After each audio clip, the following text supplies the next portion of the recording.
ये जो सभा है, ऐसे समय में इसका आयोजन किया जा रहा है कि चुनाव का बिगुल लगभग बज चुका है।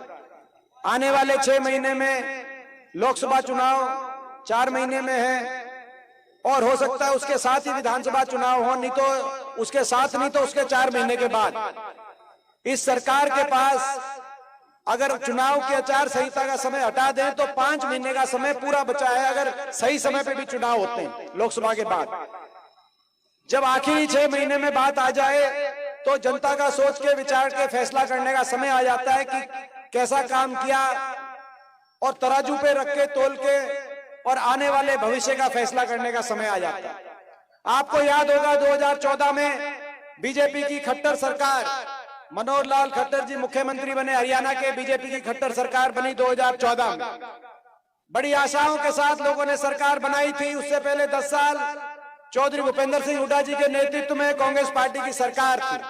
2014 के समय को हम याद करें, वो समय हरियाणा देश में विकास के मामले में देश के सबसे आगे राज्यों में हरियाणा गिनती होती।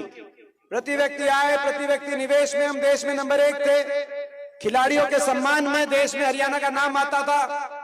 किसान के हकों के फैसले में और गरीब की कल्याणकारी योजनाओं में हरियाणा का नाम आता था। लोगों ने सोचा कि कुछ अच्छे दिन का नारा है, कुछ और अच्छा बीजेपी करके दिखाएगी। लोगों ने खट्टर साहब को मौका दिया।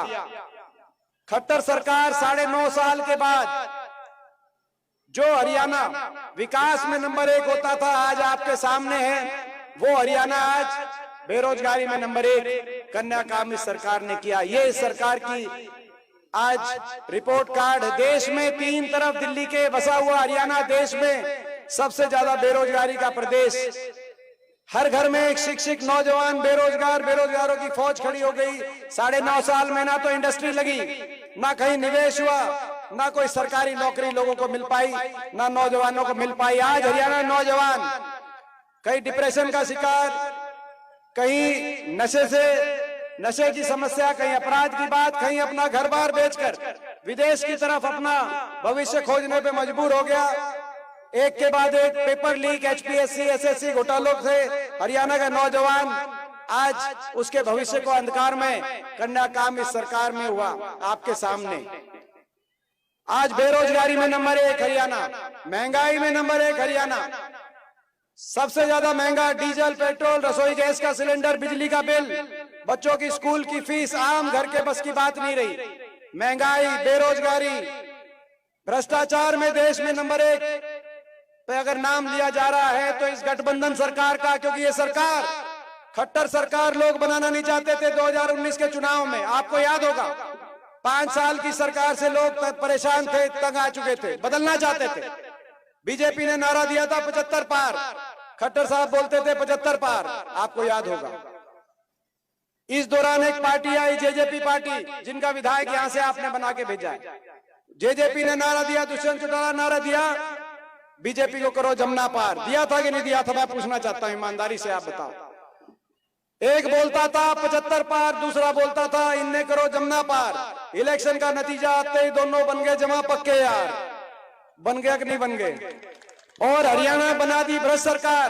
लोगों ने तो कर दी थी बीजेपी जमुना पार, मगर ये जेजेपी वाले ये जमुना पार से बीजेपी को इन्होंने पकड़ा, जमुना में डुबकी लगाई, चंडीगढ़ में दोबारा से खट्टर साहब की सरकार बनाई। और सरकार बनाई और कहा कि हम सरकार बना रहे हैं 5100 बुढ़ापा पेंशन के समझौते पे। और हरियाणा की फैक्ट्रियों में 75% हरियाणा के नौजवान को आरक्षण के समझौते पे। ना तो 75% आरक्षण मिला इस फैक्ट्रियों में 4.5 साल के बाद, और 4.5 साल हो गए। मैं आपसे पूछना चाहता हूं, वह 5100 पेंशन आई या नहीं आई? मैं आपसे पूछना चाहता हूं। समझौता पेंशन का नहीं था, समझौता भ्रष्टाचार का था। अपनी भ्रष्टाचार की फाइलों को बंद कराने का समझौता था। हरियाणा को भ्रष्टाचार की भेंट चढ़ाना के समझौता था, हरियाणा को लूटने का समझौता था। महकमे बांटे, शराब का महकमा इसके पास, एक्साइज का उसके पास, माइनिंग का किसके पास। महकमे आपस में बांटकर बीजेपी जेजेपी ने हरियाणा में लूट मचाने का समझौता था। जिस दिन महकमे बांटे, हमारी बात आप कम मानना, क्योंकि हम तो विपक्ष में, हम तो लड़ाई लड़ रहे हैं इनके साथ, लेकिन इन्हीं के विधायक, जेजेपी के विधायक नारनौन से दादा गौतम का बयान आया महकमे बढ़ते ही, आपके याद होगा क्या बयान था? बोला खोपर खोपर बढ़ गया सरकार में, 1 लाख पूरा जीमने लग रहा है। क्या क्या क्या था कि नहीं क्या था? बोला खोपर 1 लाख जीमने लग रहा है। खोपर तो जीम गया, लेकिन भ्रष्टाचार तो होगी हरियाणा में। लेकिन हरियाणा को विकास की पटरी से उतारने वाली सरकार, काम कुछ किया नहीं, मगर उससे भी ज्यादा अहंकार और घमंड, देश में सबसे ज्यादा अगर अहंकार और घमंड किसी में है तो इस खट्टर सरकार में। कोई ऐसी सरकार नहीं जिसमें इतना अहंकार हो। आपको याद होगा किसान आंदोलन, 750 किसानों की जान चली गई। 1 साल तक किसान धरनों में बैठा रहा, लाखों की तादाद में हमारे बड़े बुजुर्ग, हमारी माताएं बहनें बैठी रही, मगर ये सरकार, इस सरकार के किसी मंत्री ने, एक मुख्यमंत्री ने सहानुभूति के 2 शब्द भी देश के किसान के लिए, हमारे प्रदेश के किसान के लिए नहीं बोले। तिरस्कार के शब्द, अपमान के शब्द। देश की सबसे बड़ी पंचायत में 15 सदस्य, हरियाणा से 15 सांसद हैं, 14 बीजेपी के। मैं एकमात्र विपक्ष के सांसद के रूप में जब संसद में खड़े होकर कहता था कि किसान की बात मानो, कहते थे नहीं मानेंगे। मैं कहता था इनकी बात नहीं मानते तो कम से कम इनको इंसान मानो। सहानुभूति के 2 शब्द इनके लिए आपको कहने चाहिए। कहते थे नहीं, ये तो देशद्रोही हैं। और तब मैं खड़े होकर आंख में आंख डाल के बीजेपी की सरकार को मैंने संसद में कहा कि जिनको आप देशद्रोही बता रहे हो, ये वही लोग हैं जिनके एक हाथ में ट्रैक्टर का स्टीयरिंग है, देश को खाद्य सुरक्षा देते हैं, तो दूसरे हाथ में इनके बेटों के स्टेन गन है और चीन और पाकिस्तान के बॉर्डर पे देश को सुरक्षा देने का काम ये करते हैं, और इनको आप देशद्रोही बता रहे हैं। लेकिन अपमान, किसान का अपमान, हमारी बहन बेटियों का अपमान, खिलाड़ियों को किस तरीके से, पहलवान बेटी खिलाड़ियों को जो अपने लिए न्याय मांग रही थी, दिल्ली की सड़कों पे घसीटा गया। ये चुनाव इस बात का होगा कि आप 750 किसानों की जान कुर्बान करने वालों का साथ दोगे या न्याय की लड़ाई लड़ने वालों का साथ दोगे। आप उन बहन बेटियों की इज्जत को दिल्ली की सड़कों पे घसीटने वालों का साथ दोगे या न्याय लड़ने वालों का साथ दोगे? कोई वर्ग, चाहे किसान था, चाहे पहलवान था, चाहे नौजवान था, जब नौजवान निकला, नौजवान पे लाठीचार्ज, भर्ती घोटालों के खिलाफ जब नौजवान निकला, जब गरीब निकला, जो हमारा मनरेगा के मजदूर अपने मानदेय बढ़ाने, उन पे लाठीचार्ज, कर्मचारी निकले, कर्मचारियों पे लाठीचार्ज, सरपंच अपनी मांगों के लिए निकले तो सरपंच सोचते थे छोटी सरकार है, बाकियों पे लट बरस रहे हैं, थार को बख्शा जाएगा। लेकिन सरपंचों की भी अच्छी तसल्ली बिठाई। ये सरकार घमंड में, 7वें आसमान पे घमंड है। मैं पूछना चाहता हूं आपसे, मैं आप सबसे पूछना चाहता हूं, भाई इनका घमंड, खट्टर सरकार का घमंड, इनका घमंड तोड़ोगे कि नहीं तोड़ोगे? मैं आपसे पूछना चाहता हूं। इतिहास आपकी तरफ देखेगा, इतिहास आपकी तरफ देखेगा। जब इतना अन्याय हुआ तो अन्याय में कौन खड़ा हुआ, हरियाणा ने क्या फैसला दिया, इतिहास आपकी तरफ देखेगा। मैं विश्वास दिलाता हूं आपको कि आप अगर इनका घमंड तोड़ने का संकल्प नरवाना से लोगे, और भाई जींद की जो 5 सीट हैं, भाई जींद की 5 सीट, मैं उम्मीद करता हूं, मैं आशा करता हूं कि भाई जींद की इस बार 5 की 5 सीट आप न्याय के साथ दोगे या नहीं दोगे? मैं आपसे पूछना चाहता हूं। चौधरी छोटू राम क्या करते कि भाई ये भोले किसान बोलना ले सीख और अपना ले पहचान ले। भाई मैं आपसे पूछना चाहता हूं, आपने अपने पराये की पहचान होगी या कि नहीं होगी? नहीं बताओ भाई, मैं आपसे पूछना चाहता हूं। भाई जितना अपनापन आपके साथ मेरे दिल में है, उतना अपनापन आप भी मानोगे कि नहीं मानोगे? नहीं बताओ भाई, मैं आपसे पूछना चाहता हूं। भाई फिर बताओ, यहां से आप फैसला कर देना। हरियाणा में आपका फैसला, हरियाणा में कोई मोड़ने वाला नहीं होगा। जींद से आप फैसला कर देना, मैं आपको विश्वास दिलाता हूं। आपकी तरफ पूरा हरियाणा देखेगा, जींद की तरफ। पिछली बार 4-5 सीटों की कसर रह गई थी।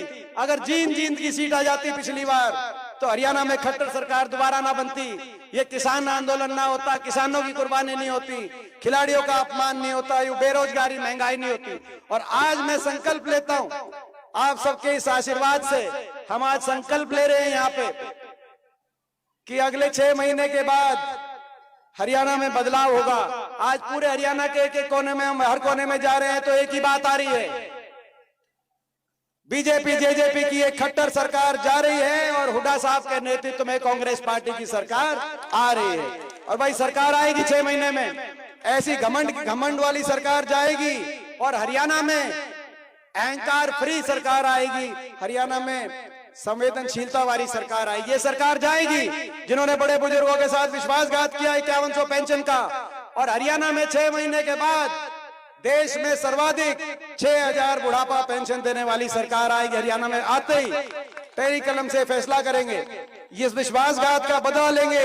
6 महीने के बाद हरियाणा के अंदर जब पेंशन आएगी तो कितनी पेंशन आएगी बड़े बुजुर्गों की? 6000 बुढ़ापा पेंशन आएगी। संकल्प ले रहे हैं, हम संकल्प ले रहे हैं। हरियाणा में महंगाई से हर घर का बजट बिगाड़ने वाली सरकार जाएगी और हरियाणा में 300 यूनिट फ्री बिजली 6 महीने बाद करने वाली सरकार हरियाणा के अंदर आएगी। ये भी हम फैसला आते ही, जो हिमाचल की कांग्रेस पार्टी की सरकार में जैसे 300 यूनिट बिजली फ्री हुई, हरियाणा में भी करेंगे। और हरियाणा में कर्मचारियों पे लट बरसाने वाली सरकार जाएगी और हरियाणा में कर्मचारियों को ओल्ड पेंशन स्कीम देने वाली सरकार आएगी। हरियाणा में गरीबों के अधिकारों को छीनने वाली सरकार जाएगी और हरियाणा में एससी वर्ग के हमारे भाई, बैकवर्ड के, छत्तीस बिरादरी के गरीब पात्र परिवार, हर परिवार को 100 गज के प्लॉट और हर 100 गज के प्लॉट पे 2 कमरे का सरकारी सहायता से मकान बनवाने वाली सरकार हरियाणा में आई। ये हम संकल्प ले रहे हैं और संकल्प लेते हैं। हरियाणा में किसान का तिरस्कार करने वाली 750 किसानों की जान कुर्बान करने वाली सरकार जाएगी और हरियाणा में देश में सर्वाधिक किसान को मान सम्मान, देश में सर्वाधिक गन्ने का भाव, देश में सबसे ज्यादा किसान का भाव और मान सम्मान करने वाली सरकार हरियाणा में आएगी। हम संकल्प ले रहे हैं और हम संकल्प ले रहे हैं कि हमारी महिलाओं को का घर का बजट बिगाड़ने वाली सरकार जाएगी और 6 महीने के बाद 500 रुपए सिलेंडर देने वाली सरकार हरियाणा में आएगी। हम संकल्प ले रहे हैं और हम संकल्प ले रहे हैं हरियाणा को विकास की पटरी से उतारने वाली सरकार जाएगी और दोबारा से देश में हरियाणा को विश्व स्तरीय विकास, देश में सबसे आगे लेके जाने वाली सरकार हरियाणा में आएगी। और हम संकल्प ले रहे हैं खिलाड़ियों को का अपमान करने वाली सरकार, पिछले 9 साल से एक भी खिलाड़ी को भर्ती नहीं किया इन्होंने, बेटियों की तो खिलाड़ियों के अपमान करने वाली सरकार जाएगी और डंके की चोट पे हमारे खिलाड़ियों को देश में सबसे ज्यादा मान सम्मान दिलाने वाली सरकार हरियाणा में आएगी। और भाई हम संकल्प ले रहे हैं हरियाणा में ऐसी सरकार आएगी जिस सरकार में जींद की 5 के 5 जो है, जींद का पूरा, जिस सरकार में 5 के 5 का सहयोग होगा, 5 का यानी कि 5 सीटें जींद में। तो भाई ये नहीं बताओ ये प्रस्ताव पारित है कि नहीं पारित है? आप अंदाजा लगाओ, इस बात से अपनेपन का अंदाजा लगाओ। आखिरी बात कहूंगा, आखिरी बात, जब 2009 में जींद में कोई एक सीट नहीं आई कांग्रेस पार्टी की, हमारी सरकार बनी, हुड्डा साहब मुख्यमंत्री बने, फैसला हुआ, जब फैसले की घड़ी आई कि स्वर्गीय चौधरी रणबीर सिंह हुड्डा जी के नाम से यूनिवर्सिटी बनानी है, एक भी विधायक नहीं था। जब फैसला हुआ, जब उससे पहले की बात मैं बताता हूं, जब इनेलो की सरकार थी, चौधरी देवीलाल यूनिवर्सिटी बनाने की बात आई तो सिरसा में बनी, चौधरी भजनलाल जी की सरकार थी, गुरु जम्बेश्वर यूनिवर्सिटी बनाने की बात आई तो हिसार में बनी। लेकिन जब हुड्डा साहब के हाथ में कलम थी, जींद में से कोई विधायक भी नहीं था, तब यूनिवर्सिटी बनाने की बात आई, चौधरी रणबीर सिंह हुड्डा यूनिवर्सिटी, तो वो जींद में बनाने का फैसला। ये आप अपनेपन की बात, ये जो इस बात को आप समझो अपनेपन की। और भाई जितना अपनापन, तो उस समय तो कोई विधायक नहीं था, यहां से आपका साथ रहेगा तो भाई मैं समझता हूं, तो भाई इस अपनेपन की बात को आप समझो। और जींद की 5 सीट की मुझे, और नरवाना सीट पे मुझे पूरा विश्वास है। और आज जो जोश मुझे दिखाई दे रहा है, मैं विश्वास के साथ कह सकता हूं, अपनी बहन को मैं बहुत बहुत बधाई देता हूं। इन्होंने इतनी मेहनत करी आज इस प्रोग्राम के लिए और मुझे उम्मीद नहीं थी, ये प्रोग्राम भी नहीं तो अगर मेरे को पता होता इतनी बड़ी जनसभा होगी, तो ये तो मैंने अगर न्यू पता होता ना कि भाई न्यू तोड़ पाड़ोगे, तो फिर मैं सांझ का प्रोग्राम में नहीं देता, फिर तो मैं तड़के का प्रोग्राम देता। फिर मैं और सुनो भाई, मैं तो 1 हफ्ते पहले प्रोग्राम तो फाइनल किया, दोपहर का प्रोग्राम दिया, पहला प्रोग्राम नहीं दिया, पहला तो खटखट टोल पे था, और 10 दिन का टोटल टाइम था और संडे का टाइम भी नहीं था, संडे का टाइम भी नहीं था।